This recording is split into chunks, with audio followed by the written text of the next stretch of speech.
the Magic traded for Desmond Bane. They gave up Kentavious Caldwell-Pope, Cole Anthony, the number 16 pick, and 3 future first-round draft picks and a pick swap. They gave up Phoenix's first-rounder in 2026, their own first in 28 and 30, and a top 2 protected pick swap in 29.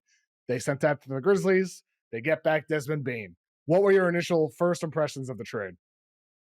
I loved it. I think that if you're the Magic and you see this window of opportunity emerging in the Eastern Conference, you have to make a move. And I think that they made the perfect move because what were they lacking last year or this season? They were last in 3-point shooting, and they had no one that could create outside of Franz and Paolo. Well, guess what? Now you got Desmond Bane in there who can play off ball.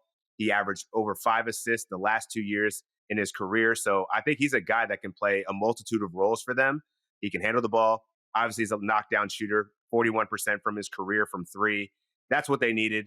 And I'm surprised that there's so much backlash for the amount of value it took to get him, especially when it came out today from Tim Bontemps that there were several teams that were interested in Bane. So I appreciate that the Orlando Magic were like, nah, let's get this deal done. Buy now. I'm going to overpay a little bit. But in my mind, I don't even know that those other 2 first-round picks are even going to convey, because with Bane signed till 28, 29, the Magic, if they stay healthy, are going to compete and they're going to be a good team. So there's no guarantee that's even going to be that worthy of a draft pick anyway. So yeah. I don't know. I think the NBA community is a little too wrapped up with these future picks. And I think that's a great move for the Orlando Magic. They got better. That's the goal of the game. Get better in the offseason. They did that. They gave up really one very valuable pick, and that could be valuable, the 2026 Suns first Phoenix round next pick. year. Other than that, I mean, you gave up a pick in this year's draft. You could get a good player at 16, but it's not like you're getting a guaranteed star there or anything like that. And the picks in 28 and 30, as you said, could be number 30. It could be number 22. It could be number 25. Like this, like, are you really worried about picks in 28 and 29 and 30 when the East is wide open today and you're trying to go win a championship and you're addressing your key need? You were 23rd in 3-point attempts this past season, last in 3-point percentage, and then you go out and get one of the best shooters in all of the NBA, Desmond Bane, in his career, 38.5 on dribble jumper threes, 43.2% on total 3-pointers off the catch. That includes 41.9% on threes on the move, so this means like off screens, dribble handoffs, relocations, stuff like that, movement threes, 45.1% on standstill 3-pointers. Those are when like he's just spotting up in the corner. The dude is an automatic shooter.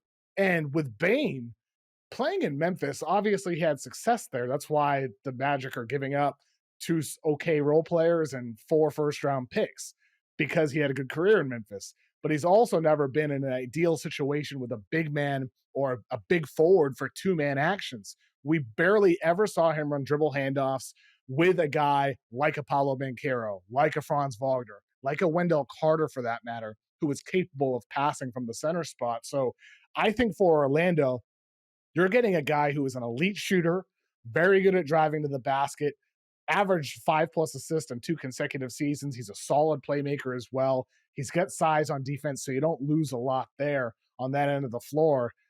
And KCP was awful last season. He looked washed, hurt, overtaxed with his role, all of the above. And Cole Anthony, who's just a up and down spark plug guard here and there off the bench. I think for the Magic, this is a step 1. To me, they need a step 2, and that starts with the draft and a little bit over the week. They have the 25th pick still and the 46th and the 57th pick in the second round. In my mock draft, I have them taking Rasheer Fleming with that 25th pick, and we'll see if they keep it. But Rasheer Fleming, if you look at his scouting report, he is a rock-solid role player. He is a guy who can hit spot-up threes, attack a closeout for you, play solid defense. And to me, these are the types of guys the Magic have to be going for here. Rasheer Fleming's types of guys in the late first and in the second round, because it can't just be Desmond Bane as your shooter. You still need more shooters, whether it's in the draft or whether it's in free agency or another trade. So I'm curious, do you have a veteran in mind you'd like to see the Magic trade for, or a prospect in this year's draft you'd like to see them go out and get? Because they still need more than Bane as shooters.